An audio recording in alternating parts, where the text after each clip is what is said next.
So my name is Ayesha.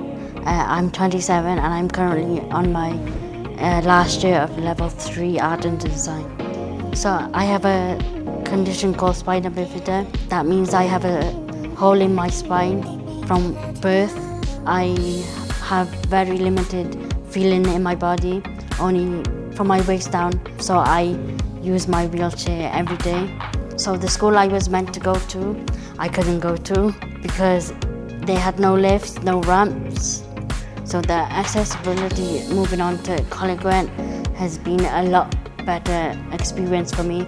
It's flat, there's lifts. If I can't get somewhere, I can always find someone to come and help me. What I like most about my course is everyone around you is friendly and very supportive. I've been able to make a lot of friends and get the support I need. I'm always this person that will always judge my work. I've always been there, not liked it, but since coming here, that attitude has completely changed. I've not been to anything for 1 year so far. Coleg Gwent has helped change the way I think about my work, helped me with my independence. If I could sum up Coleg Gwent in 3 words, it would be support, community and creativity.